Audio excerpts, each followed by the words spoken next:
Să muncim mult, ori să muncim cu cap. Să economisim, ori să risipim. Să ne implicăm, ori să așteptăm. Noi alegem, împreună, la emisiunea Alternative, în fiecare săptămână la televiziunea ta. Alternative, idei bune pentru o viață prosperă.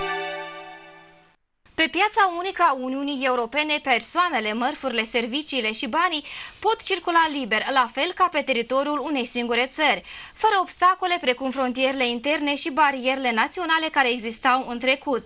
Despre capriciile și avantajele pieței europene vom discuta astăzi cu Petru Ionel, director NIS Agroinform, producător agricol. Bună ziua! Bună ziua! Cu Ion Bouroș, șef adjunct al Oficiului Teritorial Ungheni al Cancelariei de Stat. Bună ziua și bine ați venit în studioul Albasat. Bună ziua. Emisiunea de astăzi este realizată în format duplex și în studioul de la Chișinău se află Eugen Gheletski, expert în politici economice la Institutul pentru Politici și Reforme Europene. Bine ați venit! Europenii poartă cizme și pantofi produse în Nisporeni. Cum ajunge încălțămintea din Nisporeni în țări precum Germania, Italia, România și Franța, veți afla din următorul subiect.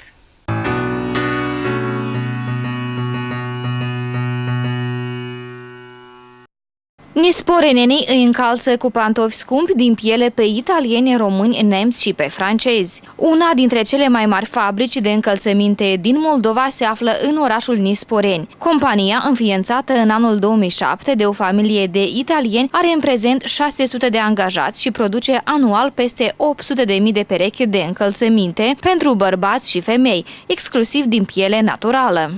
Am ajuns la o productivitate destul de bună și continuăm să angajăm dacă este lumea care vine, cine caută. Încălțămintea este exportată în țări precum Germania, Italia, România și Franța. Prețul unei perechi de încălțăminte pornește de la 400 de lei și poate ajunge la peste 1000. Oamenii care muncesc aici spun că le place jobul și vin cu plăcere în fiecare zi. Crez de 7 ani, sunt mulțumită, îmi place, salariul tot e bun, până când suntem mulțumite. În 7 ani merge. Dacă n-am schimbat lucru în 7 ani, cred că îmi place. Am 5 ani de zile că lucrez și încă răsmânțănită de lucru. Venim salariul, ajungem la 3.000 salariul.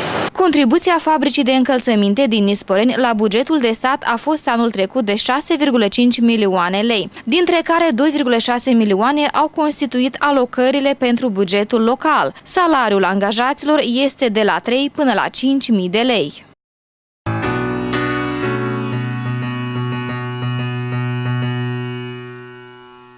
Iată, ați văzut cum încălțămintea produsă în Nisporeni ajunge în multe țări din Europa. Cum apreciați aceste realizări? Domnule Ionel. Deci vreau să vă zic că este o experiență foarte bună, o experiență prin care au trecut majoritatea statelor care au aderat la Uniunea Europeană și aceasta a avut loc, adică o migrație, statele de la vest spre est. Spre exemplu, este exemplul Poloniei, exemplul României, exemplul altor țări care au fost în vecinătate, nefiind încă membri a Uniunii Europene, fiind în vecinătate cu comunitatea europeană, deci au beneficiat de acest beneficiu. În primul rând, vreau să zic că pentru statele care se află în curs de dezvoltare, care se află de a fi candidate membri a Comunității Europene, este o necesitate, deoarece, în primul rând, au o economie slab dezvoltată, nu au tehnologii avansate și de aceea antreprenorii din Comunitatea Europeană, din țările vecine, deci beneficiază de acest lucru, folosind forța de muncă ieftină. Și vreau să vă spun exemplul la Bihore SRL, la compania care am privit secvențele, ea a fost amplasată în vestul României, vecină cu Ungaria, și deci SRL Bihore provine de la localitatea Bihore, care pe urmă, adică beneficiind de faptul, acolo deja forța de muncă a stat mai scumpă, mai costisitoare și au fost nevoiți ca să își schimbi activitatea, să o aducă la noi în Nisporeni. Și au creat foarte multe locuri de muncă. Au creat foarte multe de lucruri. Pentru oamenii care muncesc acolo este un beneficiu extraordinar de mare, este un adaos la veniturile pentru familiile lor, deoarece erau fără lucru, nu aveau cu ce achita lumina, serviciile în genere nu erau și deci ei se bucură. Eu chiar atunci când văd, când vin dimineața, când pleacă seara, câștigă și compania de transport care oferă servicii de transport a populației în satele din raionul Nisporeni, câștigă și mulți cetățeni. Din fiecare localitate lucrează în jurul la 30-40 de persoane la SRL Bihore. Deci vă zic că beneficiază de forță de muncă ieftin, însă pentru cetățeni este convenabil. Sigur că condițiile în care ei activează, în care ei lucrează, nu sunt atât de bune. S-au auzit foarte multe cazuri că pielea aceasta care are un miros urât, care nu este prea convenabil, adică sănătății femeilor îndeosebi care lucrează acolo, dar este o necesitate, este o situație de moment și dacă vrem, adică pentru viitorul Republicii Moldova este o experiență, deoarece ne învățăm la noi acasă cum să creăm, adică tehnologie avansate, utilaj performant, deoarece calitatea depinde în mare măsură de aceste chestiuni, utilaj și... Domnule Bouroș, dumneavoastră, cum apreciați aceste realizări?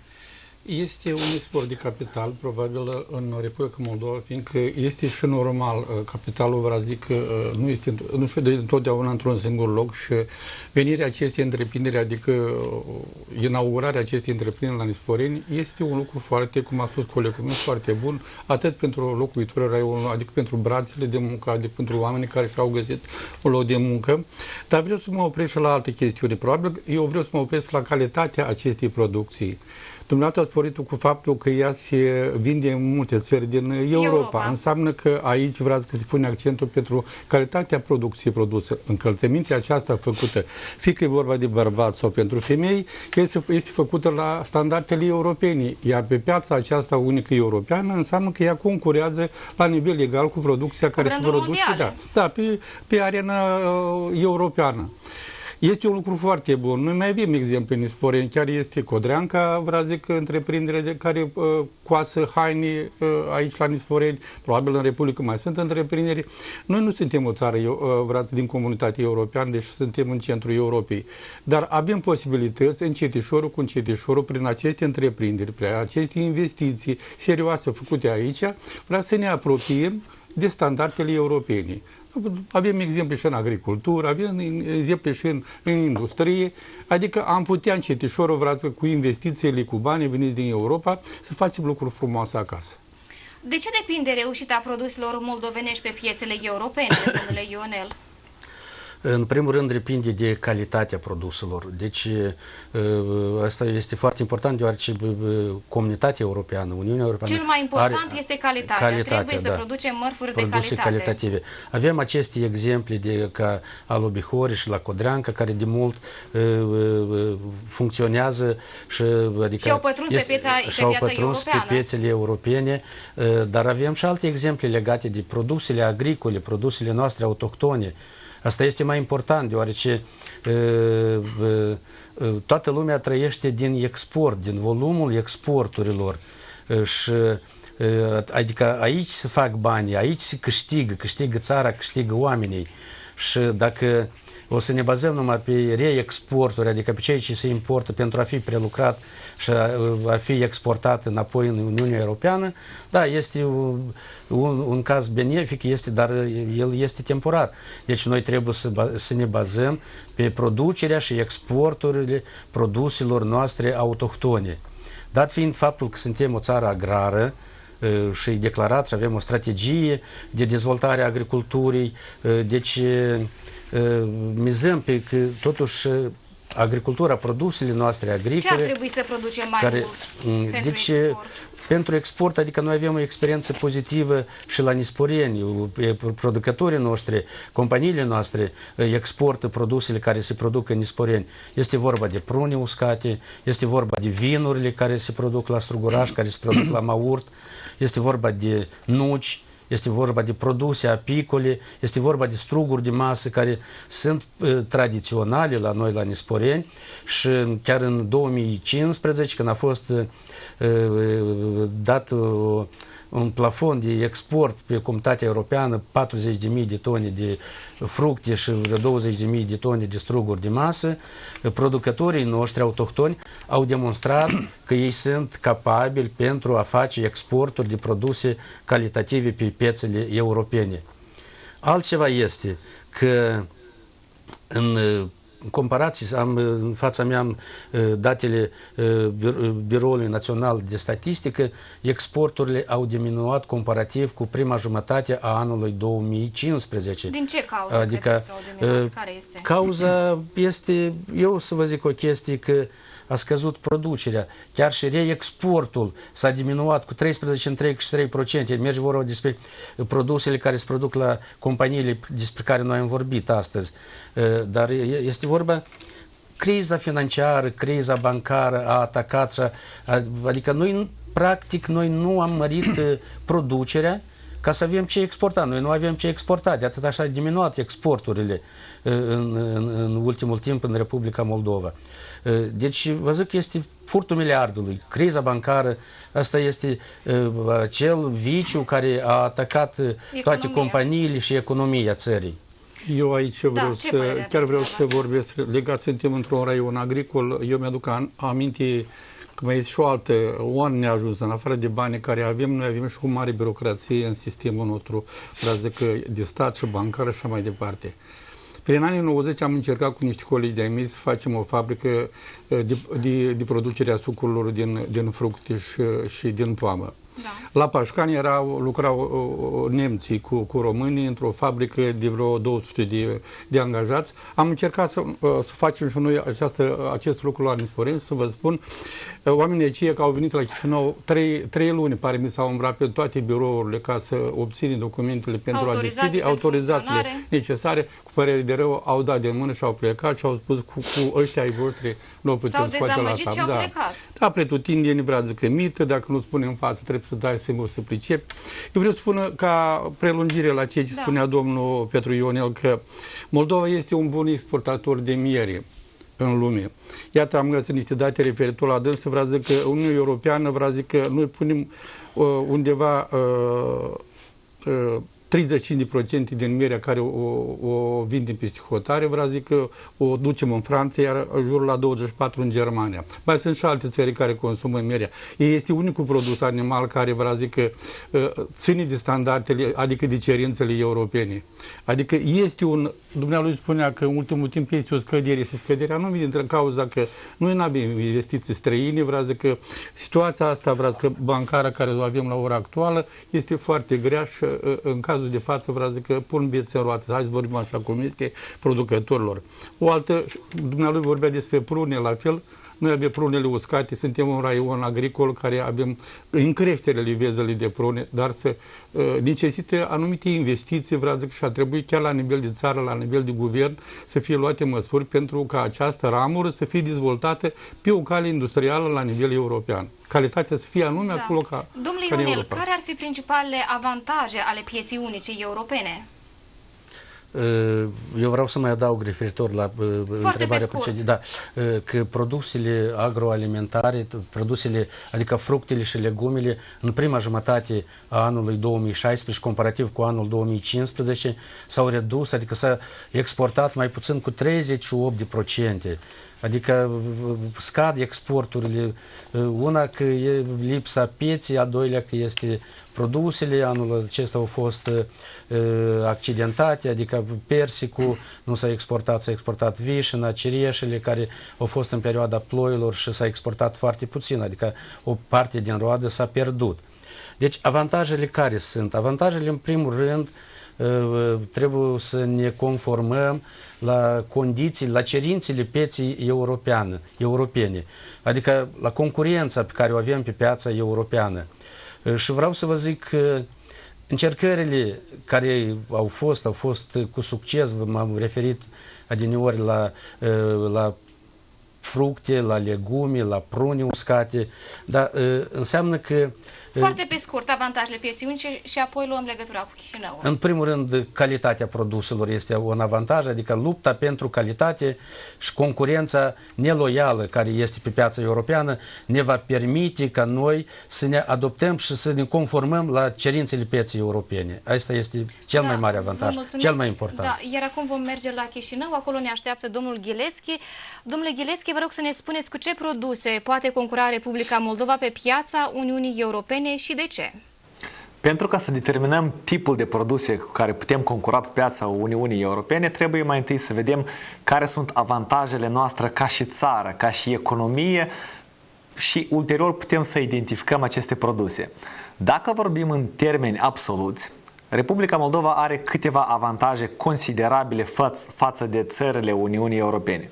Aici vorbim despre brațele de muncă foarte ieftine, care sunt foarte accesibile pentru statele europene și pentru investitorii care vin din statele europene. Mai apoi, noi suntem o țară, deja cum s-a menționat, agricolă. Avem condiții climatice foarte favorabile pentru producerea multor fructe, legume, de calitate foarte, foarte înaltă.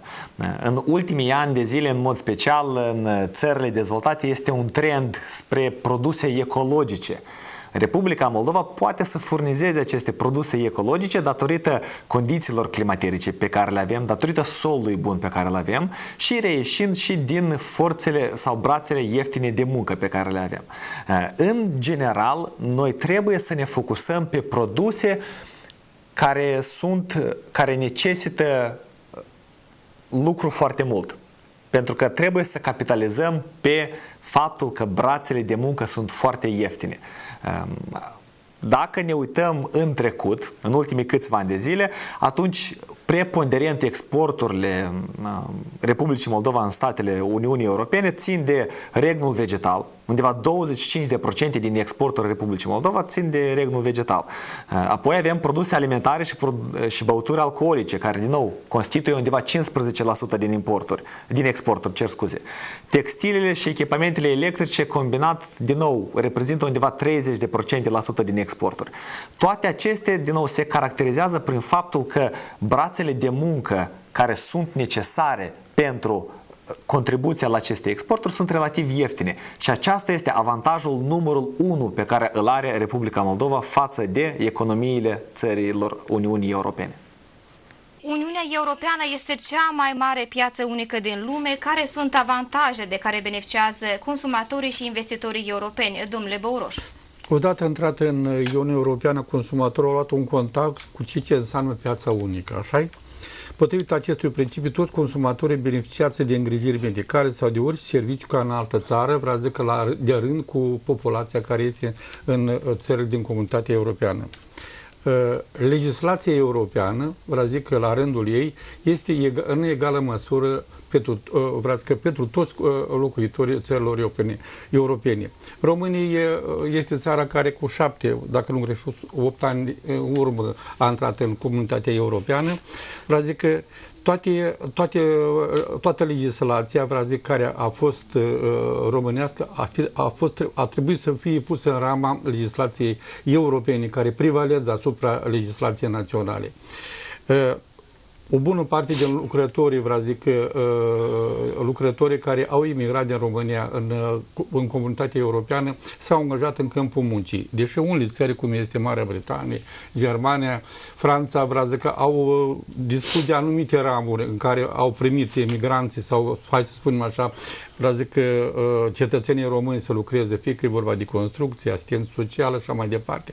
Dar vreau să zic că nu există între muncitorii, vreau să zic, dintr-o țară europeană să fie, vreau să zic, constrângeri din partea, vreau să zic, că dacă îi muncește în Franța sau lucrează în Germania, pentru o țară intrată în Comunitatea Europeană. Pentru noi este mai diferit, fiindcă am avut și o ocazie 8 ani de zile, m-am dus pe un an în străinătate, prin anii 90, am lucrat 8 ani. Și ați văzut cum este. Da, am văzut și am gustat din viața aceasta. Aș vrea să-mi spuneți, în ce constau cele 4 libertăți de circulație care definesc piața unică?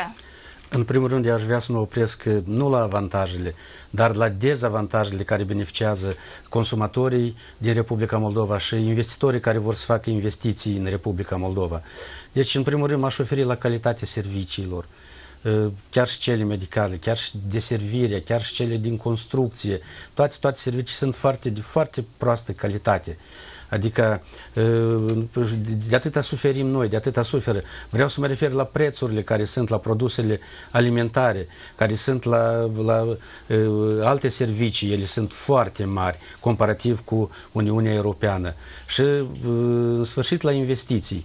Deci investitorii străini, adică investițiile sunt în descreștere. Foarte mulți investitori își retrag afacerile din Republica Moldova, deoarece mă refer iar la instabilitate, la faptul că politică, la faptul că nu au încredere, au pierdut încrederea în politicul nostru, în politicul moldovenesc, adică nu sunt siguri în ziua de mâine și își retrag investițiile. Își retrag investițiile investitorii particulari, individuali și se retrag investițiile, programele statale, adică Banca Mondială, Uniunea Europeană, Statele Unite. Da, vă rog să-mi spuneți în ce constau cele 4 libertăți care definesc piața unică a Uniunii Europene? Ele sunt libera circulație a bunurilor, libera circulație a persoanelor, libera circulație a serviciilor și libera circulație a capitalului. Și sigur că ele poartă un caracter benefic pentru Republica Moldova, pentru locuitorii Republicii Moldova. În primul rând, faptul că deja mărfurile pot să circule liber, adică numai având de la o țară la alta, fără bariere, îndeplinit careva criterii, adică cerințele pieței europene, dacă ele sunt calitative, dacă ele sunt acceptate de consumatorii din Uniunea Europeană, ele, adică nu este nicio problemă. Nu sunt barierele de hotar, adică conform contractelor încheiate, ele pot circula, pot merge. Vreau să mă refer la libera circulație a persoanelor. Foarte pe scurt. Este un avantaj extraordinar pentru oamenii din Republica Moldova, deoarece au posibilitatea de a merge, de a-și vedea rudele, în primul rând, care sunt în străinătate și care nu pot să vină acasă, de a acumula o experiență în ceea ce privește tehnologii, schimburi de experiență, studii economice, adică nu mai trebuiesc viză, nu trebuie să este o metodă simplă, te-ai urcat, te-ai înțeles, ai urcat la avion sau și-ai mers, și-ai văzut și te întorci înapoi cu niște impresii, adică cu niște cunoștințe împrospătate și omul informat este cel, deoarece el știe spre ce se întindă și cum să-și dezvolte afaceri. Da. Și... Domnule Boroș, de ce are nevoie Republica Moldova pentru a produce mai mult și mai bine? Are nevoie de investiții, în primul rând. Dacă nu avem capital și nu avem bani, nu putem să progresăm. Deci, oricine din asta, aș vrea să spun că avem nevoie de liniște și stabilitate în țară la ora actuală. Pentru că niciun investitor străin nu vine să aducă banul în țară când nu este o claritate și nu este o liniște pe acest sector. Eu, nu știu, aș face o comparație cu 5-6 ani în urmă, țin minte când am pornit-o pe drumul acesta european, primii ani 2009-2010, adică simțeam și eu bucurie sufletească și mă gândeam că dacă am să văd și eu cu ochii mei intrarea țării mele în Europa. Cu părere de rău, să vă spun sincer, la ora actuală, încrederea mea s-a înjumătățit.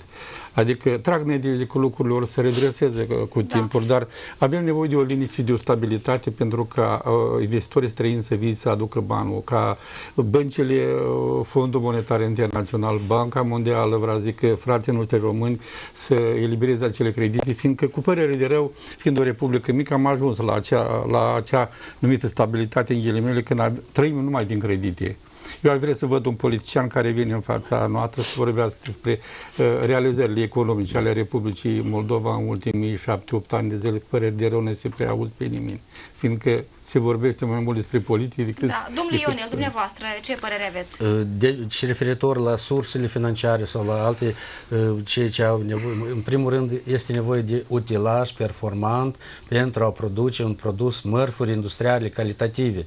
Deci au demonstrat faptul că datorită utilajului performant este posibil de a îmbunătăți calitatea produselor, mărfurilor industriale pe care noi le exportăm în Europa. Și dacă este vorba despre agricultură, este necesar de a avea tehnologii avansate de producere a produselor agricole. Mă refer la viticultură, pomicultură, legumicultură, pomușoare. Deci acestea sunt culturile cu venit care pot aduce beneficiu producătorilor și care putem ridica cantitatea, adică volumul produselor. Și în a doilea este necesar despre utilaj pentru prelucrare. Au demonstrat-o, adică multe companii mixte cu capital străin care aduc utilaj performant în Moldova pentru producerea sucurilor, altor produse agroalimentare datorită prelucrării la acest utilaj performant. Deci, încă o dată zic, tehnologii performante și utilaj performant pentru prelucrarea produselor agricole. Da, vă mulțumesc. O fabrică de confecții din Comrat a cucerit piața Uniunii Europene. Cum au ajuns aceștia pe piața Uniunii Europene, veți afla din următorul subiect.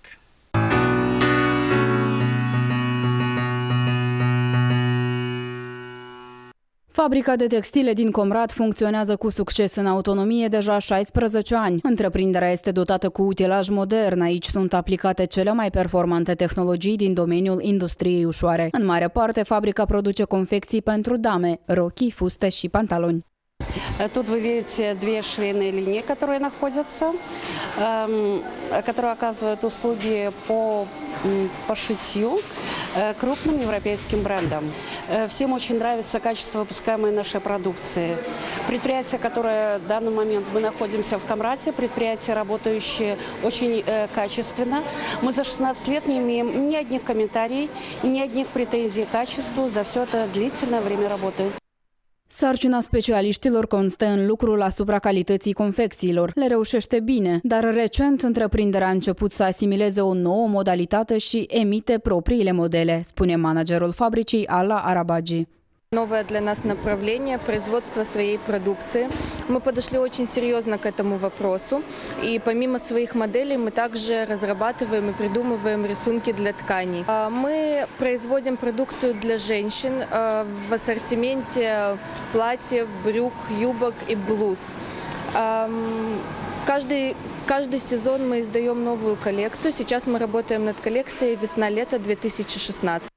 La fabrică sunt create condiții optime atât în ceea ce ține de direcțiile de producție, cât și cele de natură internă. Aici muncesc 200 de oameni, nu doar din Comrat, dar și din alte localități ale autonomiei. Croitoresele sunt mulțumite de faptul că au un post de muncă stabil și primesc un salariu pe merit.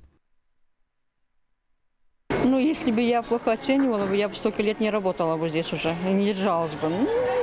Скажу, что нормально. Коллектив хороший, персонал, все нормально.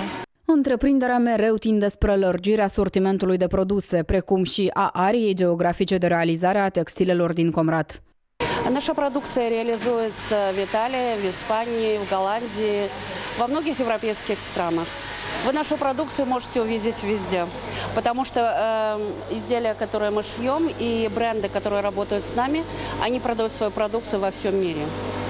Actualmente, fabrica de textile din Comrat este una dintre cele mai de succes din autonomie. Întreprinderea are filiale în orașele Basarabeasca, Vulcănești și în satul Borogani. Produsele sunt exportate în mare parte în țările din Uniunea Europeană.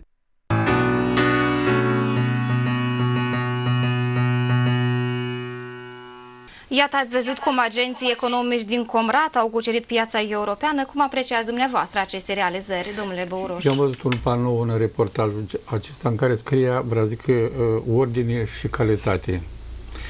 Și vreau să pornesc de aici. În toate întreprinderile serioase din lume, succesul vine atunci când colectivul în care muncește au ordine și calitatea trebuie să fie la nivelul cerințelor europene. Eu aș vrea să fac o paralelă între fabrica de confecție de la Comrat, care am văzut-o, cu cea de la noi, Codreanca, și aș vrea să spun că sunt în condiții similare. Și Codreanca vinde în Italia producții și în alte țări din lume. Deci se poate, vreau să spun, și în condițiile noastre, cu oamenii noștri, cu posibilitățile noastre, cu forțele noastre de muncă, se poate făcut lucruri frumoase. Adică avem nevoie de investiții și tehnologii înaintate. Da, iar acum vom merge la Chișinău. Domnule Ghilețchi, cum pot fi ajutați producătorii din Moldova pentru a se alinia la standardele europene? În primul rând, cum deja s-a menționat în studio, este important ca în Republica Moldova să fie stabilitate atât din perspectivă politică cât și din perspectivă economică. Ceea ce s-a întâmplat în sistemul bancar din Republica Moldova, de lapidările de fonduri, au dus la o creștere semnificativă a ratei de finanțare sau rata creditului bancar s-a scumpit foarte mult.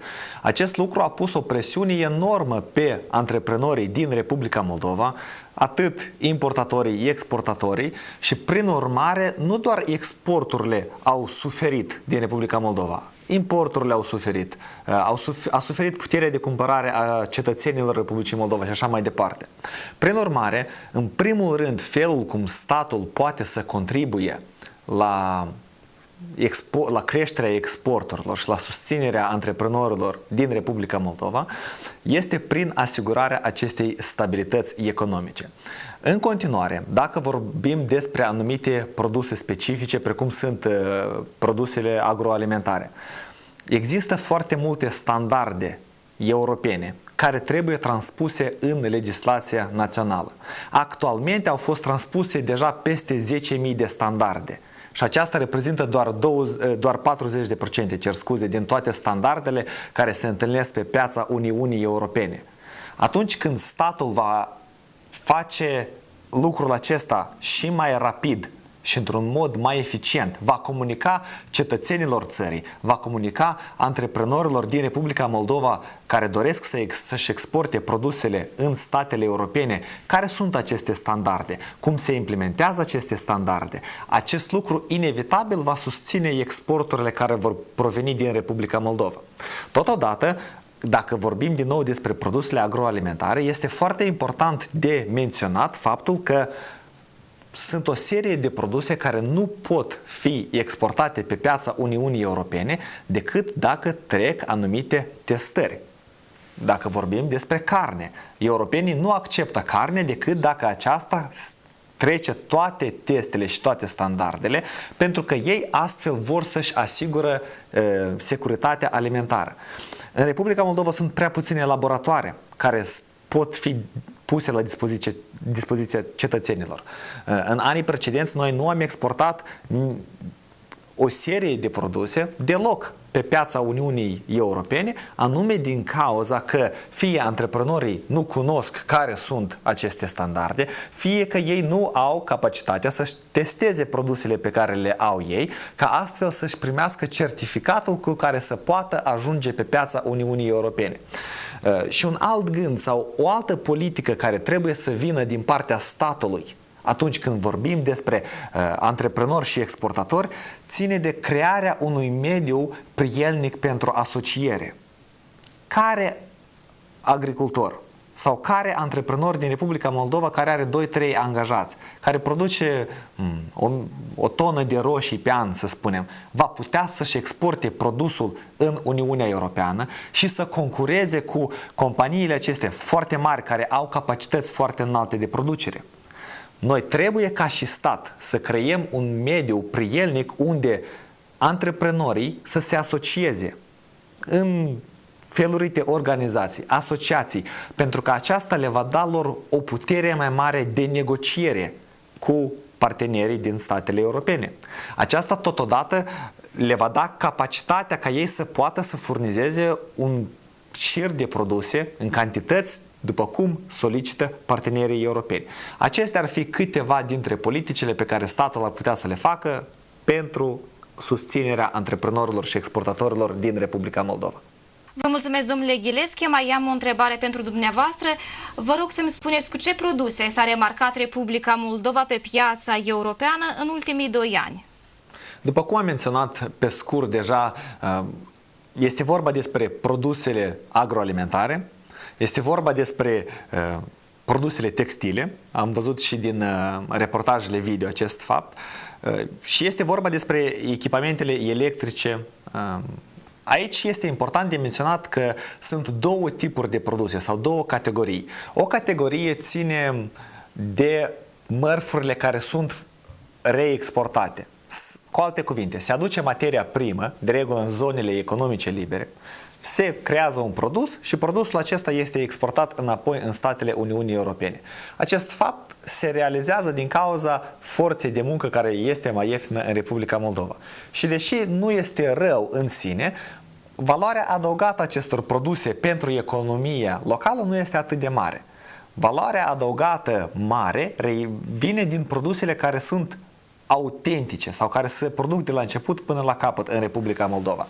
Dacă ar fi să evidențiem câteva dintre produsele specifice, atunci cu siguranță putem să vorbim despre industria vinicolă, vinurile Republicii Moldova, cu ajutorul și cu susținerea multor proiecte internaționale, cu susținerea statului, și-au creat un nume bun pe piața europeană și se vând în cantități destul de mari. Totodată, noi mai avem și un istoric foarte lung ca țară de producerea vinului. Acesta din nou este un avantaj pentru noi. Dacă ar fi să ne uităm la produsele care s-au exportat în cantități mari anul trecut, spre exemplu, din nou o să vedem că în top se situează produsele agroalimentare. Uniunea Europeană, prin acordul de asociere, impune anumite cote Republicii Moldova. Dacă Republica Moldova depășește aceste cote, atunci aceasta înseamnă că produsele se vând în cantități mari. Aici putem să subliniem grâul. Noi am depășit cota de 2,5 ori. Anul trecut am exportat 180 de tone de grâu. Cereale, porumbul, orzul, strugurile de masă, după cum deja a menționat domnul Ionel, și așa mai departe. Dar preponderent sunt produsele din industria agroalimentară și produsele din industria textilă și echipamentele electrice. Vă mulțumesc, domnule Ghilețchi. Colegii de la TV Euronova din Ungheni au aflat de la cetățeni care este deosebirea dintre mărfurile moldovenești și cele europene. Ce cred oamenii veți afla din următorul subiect.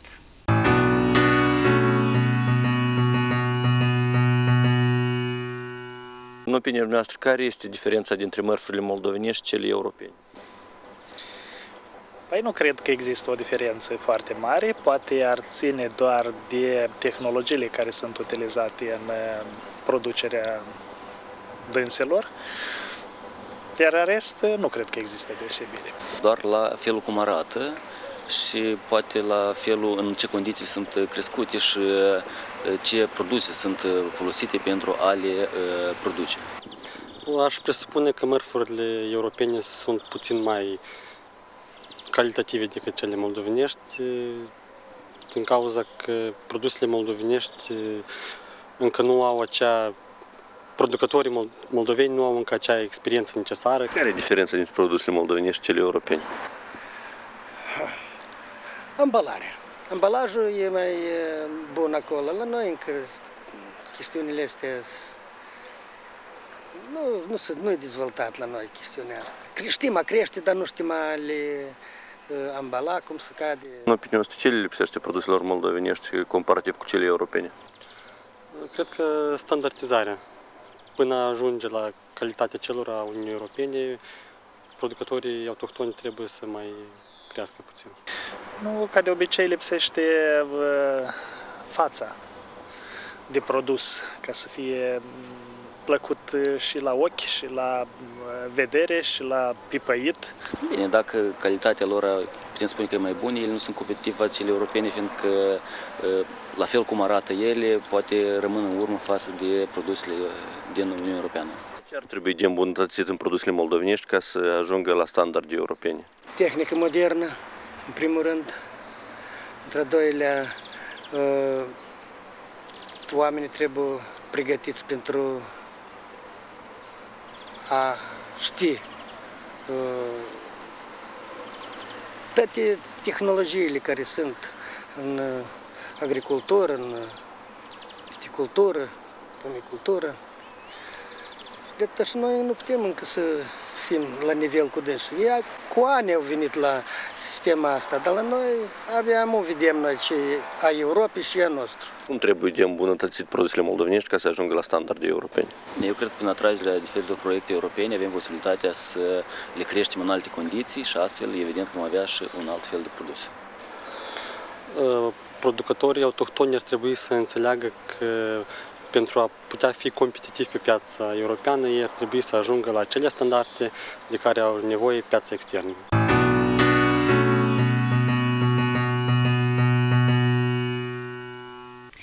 Iată, ați văzut și opinia oamenilor de la Ungheni. Ei spun că produsele europene sunt mai bune și mai calitative, mai avem de lucrat. Dumneavoastră, ce părere aveți, domnule Băuroș? Părerea, eu sunt de acord cu toate opiniile care le-au exprimat concetățenii noștri din raionul Ungheni și anume este vorba despre tehnologiile înaintate, este nevoie de investiții, de bani. Eu mi-aduc aminte, eram în străinătate, aveam niște prieteni lucrau la țară și eram pe luna august într-o livadă mare de mieri și când am intrat, când ne-am uitat jos, luai cu lopata mierile, iar pe ramuri rămâneau 2-3 mieri. Și ne-am pus întrebarea de ce. Nu ne-a deprins să vindem producție agricolă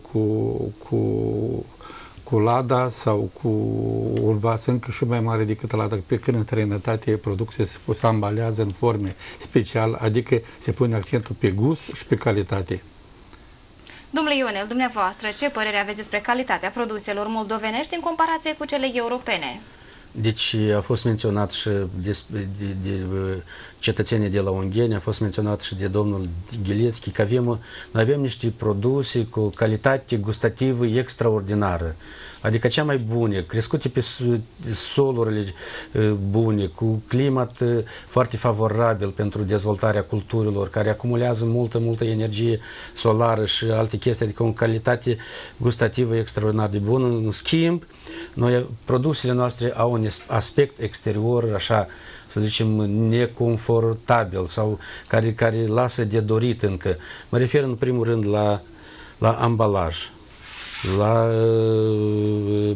La ambalaj, la felul de a demonstra, de a promova, a pune produsul în fața consumatorilor să aibă un aspect bun. Deci, în primul rând, a doilea rând, noi ne trebuiește promovarea produselor. Lasă foarte mult de dorit, adică dacă chiar și exportăm, deci nu este niciun material alături care să-l promoveze, să-l descrie și ca el să fie cunoscut de consumatorii din comunitatea europeană.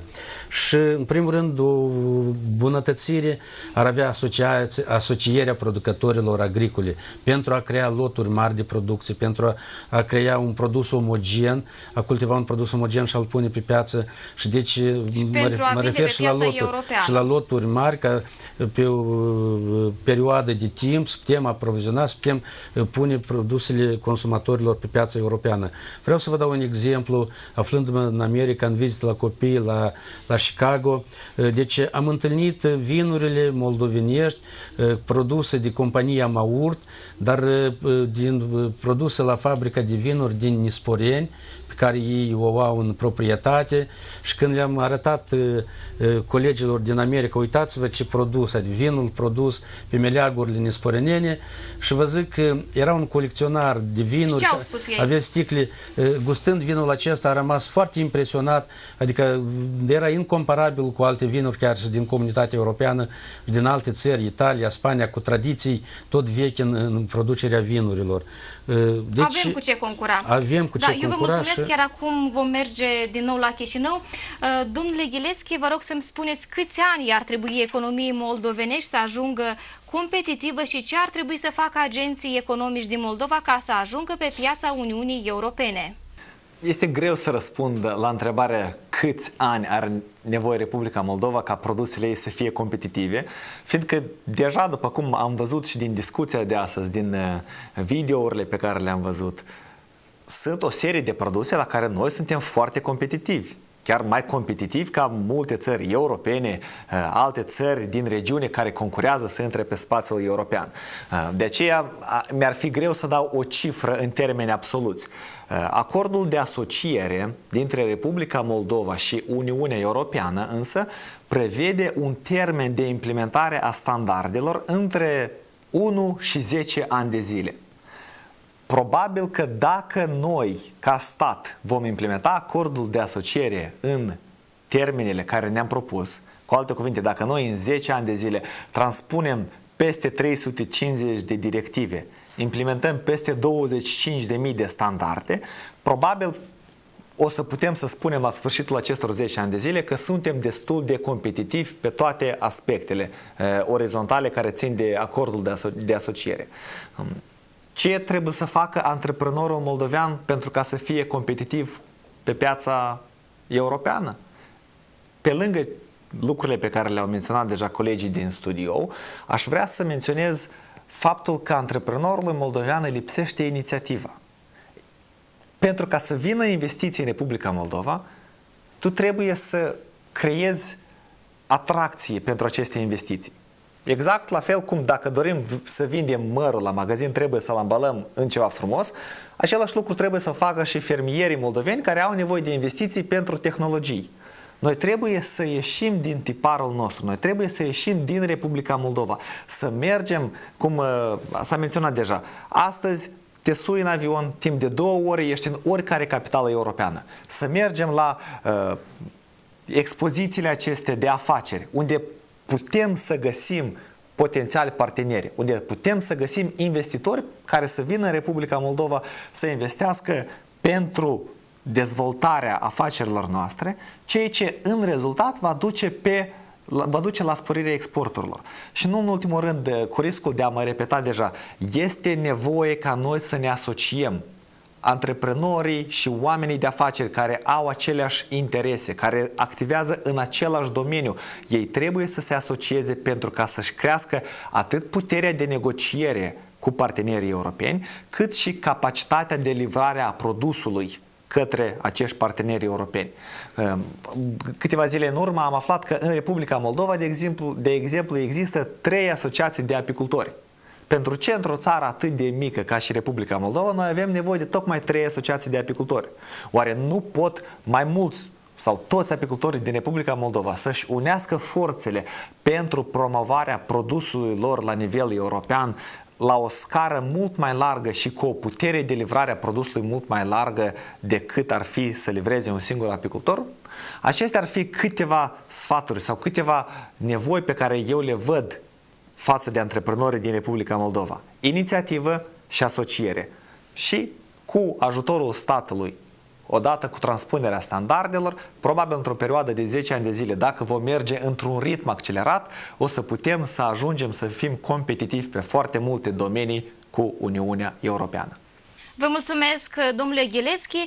O companie din Ucraina produce bărci moderne. Bărcile sunt vândute în toată lumea, iar compania concurează nu doar cu branduri europene, dar și cu cele mondiale. Mai multe detalii veți afla din următorul reportaj.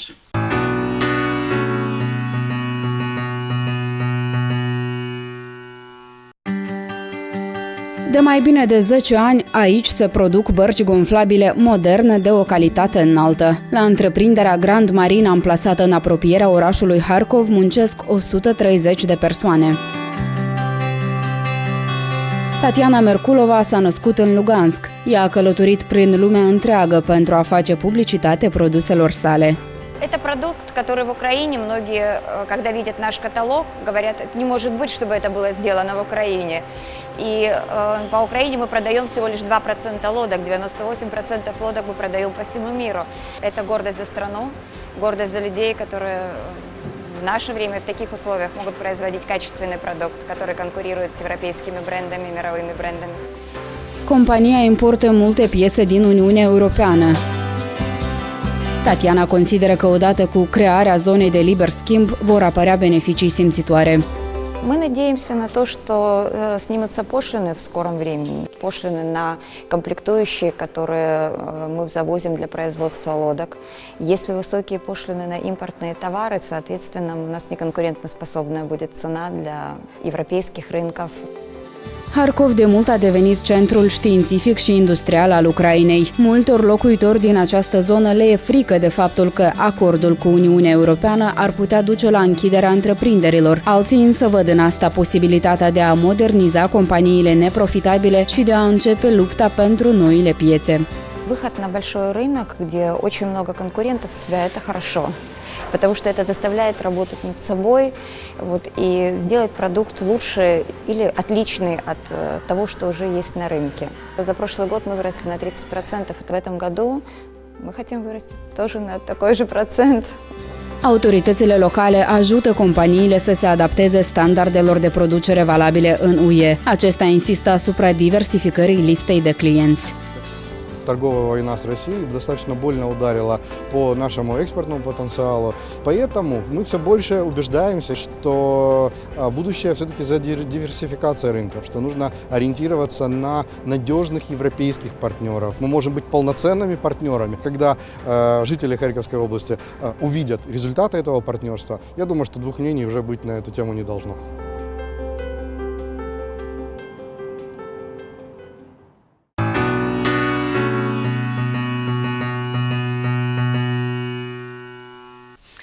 Iată, ați văzut cum ucrainenii au cucerit nu doar piața europeană, dar ei concurează și cu branduri mondiale. Cum apreciați dumneavoastră aceste realizări și când credeți că agenții economici din Moldova vor atinge acest nivel? Domnule Băuroș. Eu am văzut viața aceasta. Domnul Ionel a fost la Statele Unite ale Americii, am fost pe mulți ani în Europa și vreau să spun că, exact cum spunea cu domnul Ghelecki, trebuie să găsim mai mulți oameni care, adică trebuie să se asocieze mai mulți oameni împreună pentru, fie că e vorba de agricultură, fie că e vorba de industrie texticolă sau altă industrie, sau altă ramură a economiei, pentru a avea un volume mare de producție și de a ieși pe piața europeană, adică cu o calitate mai... Acolo unde avem parcelarea aceasta a pământului, care o avem la ora actuală, e foarte greu de obținut o calitate bună a producției. Iată aici, chiar și în reportajul care l-am văzut noi, este nevoie de o legătură între noi și comunitatea europeană, între țara noastră, alte țări, alte orașe, Domnule alte Ionel, localități. foarte pe scurt, sunt pregătiți antreprenorii noștri să profite din plin de beneficiile oferite de Uniunea Europeană? Îl asigur că da. După cum au menționat domnii care construiesc bărci în Ucraina, tot așa și companiile noastre, producătorii noștri autohtoni moldoveni importă foarte mult utilaj pentru depozitele frigorifice, pentru uscătoriile de prune, utilaj din Europa, care este foarte performant și datorită acestui utilaj, datorită acestei experiențe, adică ei au posibilitatea de a produce un produs calitativ. Este vorba de integrare în economia Uniunii Europene, prin importurile de utilaj pe care noi nu îl avem în prezent în Republica Moldova. Și vreau să mă refer puțin referitor la standardele europene. Deci, despre cum pot fi ajutați producătorii din Moldova.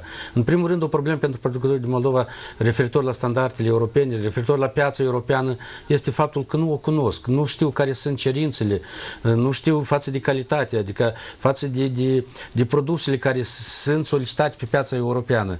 De aceea, noi, ca prestatori de servicii, în fiecare an, dar dacă este vorba și de 2-3 ori pe an, organizăm instruiri cu producătorii noștri, cu exportatorii noștri din regiune, referitor la standardele europene, unde sunt invitați specialiști de nivel național, cu cunoștință în cauză și care cu plăcere împărtășesc aceste cunoștințe și vreau să zic că a crescut interesul față de aceste instruiri a producătorilor noștri autohtoni. Eu vă mulțumesc, am ajuns la final, eu vă mulțumesc pentru participare la emisiune, de asemenea îi mulțumesc și invitatului de la Chișinău. Uniunea Europeană este cea mai mare piață unică din lume, de aceea este important să beneficiem de toate avantajele pieții unice. Eu vă mulțumesc pentru atenție și rămâneți pe canal regional. Să muncim mult, ori să muncim cu cap. Să economisim, ori să risipim. Să ne implicăm ori să așteptăm. Noi alegem. Împreună, la emisiunea Alternative. În fiecare săptămână, la televiziunea ta. Alternative. Idei bune pentru o viață prosperă.